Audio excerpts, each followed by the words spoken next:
Well, here we are for another session, and I'm going to take a look at uh, a couple of things with you on the digestive system. Here I am. First of all, below this video, you will find that I put some mashups in. In other words, some thumbnails to some videos that I think you will like. Uh, in the uh, front part, uh, under the main tab, before you get to the Unit 5 or Unit 6, you will see that I have inserted a video, How Animals Eat, just for your viewing pleasure, just for fun. It's a cute video, and they have others. They're all cute, and you might want to share them with your kids if you have kids or whatever. But if you haven't seen them before, I think you'll enjoy them, and they're family friendly. But they're sort of funny, okay? And then the other thing that I have done is below these videos, I have inserted thumbnail video tabs to, or below this video, to two digestion videos, one by Paul Anderson, which I like, because Paul Anderson simply says at the beginning, the digestive system is a tube that runs through you, and it's not part of you. And I agree. We'll talk about that in a minute. And then I have one by Hank from Khan Academy, and Hank is a professional, I guess, narrator, and he does a good job, and whoever writes his scripts makes them sort of funny. And I think you'll like that. It's fast and furious, but it's a good script, and it's accurate. So below that, we have a video on why, or about the foods we eat, and some very thoughtful information there. So you might want to watch that. But you don't have to, but you might want to. It's pretty good and pretty thoughtful, I think. It's a not a Khan Academy, it is a TED Talk. Actually, it's a TED Talk. Okay? So I'm going to get out of here, and so you can see this whole diagram. I took this from the lab manual, which you don't have the link to, but I like it from the standpoint of the pictures, and the illustrations are pretty similar to your textbook. And it is from the same author and associated with the same textbook. Okay, so this is your digestive system. It's pretty simple, and yet not so simple. In the first place, as Mr. Anderson says when you watch his video, this is a tube that runs through your body. It's not you. What's the significance of that? Well, it's no big deal, except that people in the diet industry use this to fool you sometimes. You see, as much as 25% of a person's body weight, depending upon the person, can be comprised of what is inside that digestive system. In other words, all of the food you've eaten, all of the undigested food you've eaten, and all the secretions of digested enzymes, that most of which will not be resorbed but will be eliminated. So sometimes people try to make money by making claims that they have a product that will make you gain or lose weight rapidly. Yes, you do seem to lose weight rapidly, but you lose fat cells, or you don't lose fat rapidly. What you lose in the beginning quite often is a lot of the digestive material packed in your gut in this tube that is eliminated by the normal process of defecation and the abnormal process that's stimulated by some of these diet claims of diarrhea. You know, the cleansing action. All of a sudden you're 5 pounds lighter. Well, yeah, you're 5 pounds lighter because you got rid of a lot of waste, but not because you've really lost any weight. So just be aware of that, okay? And then Paul Anderson says, hey, digestion starts up here in the mouth. Actually, he says it starts with the eyes. You see stuff that you like, and you think about it, and you get hungry, and you salivate. And saliva contains amylase, the digestive enzyme that breaks down starch into sugars. And so one activity that high school students are asked to do quite often is take some soda crackers and chew them and don't swallow them and chew them and chew them and chew them until the taste changes. Given enough time, you will get digestion of that starch that is used to make crackers, and you will change the flavor of what's in your mouth and you'll taste sweetness. Well, you know, that also brings up another issue, which is we don't eat our food properly. We gulp food without chewing it for a long enough time, which makes us eat more food instead of less and contributes to obesity. So eat more slowly, chew your food more completely, and give to reduce particle size, to increase the surface area for enzymes to act on. But this also gives a little more time for the amylase, to act, and improves digestion. And you know, the more you get from your food, and the less you waste, and the less you eat because you get more from it, saves money.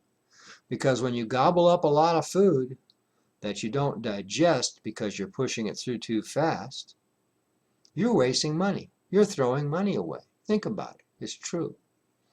Well, anyway, in the mouth, you chew up the particles and reduce the surface area, or increase the surface area for digestion. And then you swallow it, and there's a peristaltic action of the esophagus, and you move through the cardiac valve up here, excuse me, and that valve keeps you from acid reflux happening, hopefully. And so don't stand on your head after you eat. And then in the stomach, there's a little churning action. But once the food gets into your stomach, the acids deactivate the amylase. Sugars that are present are absorbed. And after a time, food is dumped from the stomach into the small intestine. Before it gets into the small intestine, the acid starts to break down protein. So it breaks the peptide bonds by hydrolysis. It adds water between the amino acids, in other words. And the acid in the stomach, which comes from the parietal cells, stimulates the chief cells to secrete pepsinogen, which is an enzyme that digests protein. Then this gets dumped into the duodenum, the upper part, in other words, of the small intestine. And from the stomach, there is a stimulation of a hormone called cholecystokinin, which gets the gallbladder to be contracting so that when the food dumps into the intestine, the bile acids, which are soaps, can be dumped into the intestine and emulsify the fats. In other words, just like soap, because this is a soap in a way, bile acids are soaps, and they emulsify the fats and help them to increase their surface area so that they can become small enough for absorption.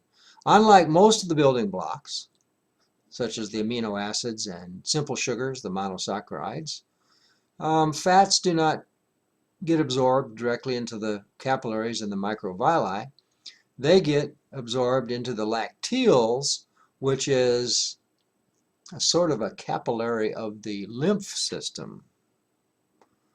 And so that fluid then gets dumped back up into the heart through the lymphatic vessels, and the lymph that circulates is dumped in to the cardiovascular system at the subclavian vein. Okay, so anyway, this food gets down here into the duodenum, bile acids start to act on it, and at the same time the pancreas dumps in a lot of enzymes in a mixture. There's pancreatic amylase, there's pancreatic proteases, there's pancreatic nucleases, and there's pancreatic lipases. So there are enzymes in the pancreatic fluid, in the exocrine part of the pancreas, that digest all of the complex molecules that make up food and, of course, your body. So what you're really doing is breaking down what was made before by some other organism, like a plant or an animal, and you're breaking that back down into the building blocks so it can be absorbed into your body, and then it can become a part of your body.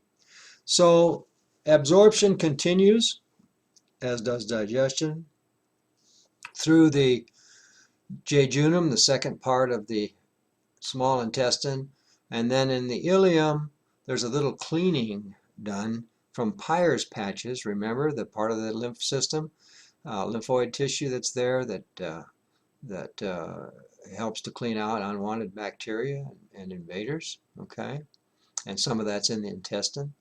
And then as we eat in the future, the bulk of food in the stomach causes the ileocoelic valve to open, which is the valve between the small intestine and the large intestine, and all of this undigested food and unabsorbed result of digestion is dumped into the large intestine, where water is removed and stools are formed. Now, Dr. Bernstein, who is an expert with diabetes, says, you know, if you're eating right amounts and the right kind of foods for the way your digestive system is designed, you will never need toilet paper. You'll have perfect stool formation. And he's absolutely right. So that just gives you an indication of whether or not you're eating properly. We should eat probably more vegetables than we do. Okay, and then the food is eliminated because the bulk of food in the stomach causes the ileocoelic valve to open, and that pushes food along, and that gives us the desire to defecate. So what happens is, hopefully that all works right, and if we're constipated, on the other hand, it might be because there's not enough water or too much water has been absorbed. And so what do? We use either an enema in an emergency, which can happen, or a laxative or a stool softener. And a stool softener is just the same laxative at lesser concentration to cause osmosis to bring water back into the large intestine so that that stool can be moved along. Okay? So that's it. And we can also look at the digestive system with the biodigital human. And with the biodigital human, we can move it around and look at where all the parts are. You can see the lobes of the liver, the gallbladder sort of sticking underneath here, and the pancreas is behind the stomach here. This is the stomach. So here's the esophagus coming down. The salivary glands are up here, secreting saliva, salivary fluid, and containing amylase. Food travels down through the esophagus, through the cardiac valve into the stomach, and then through the pyloric valve into the duodenum, the small intestine. And then the bulk of food in the stomach pushes what's down here on, causing the ileocoelic valve to open, which connects the small intestine to the large intestine, and the food moves in there where osmosis, not reverse osmosis, but osmosis, removes water and causes stool formation.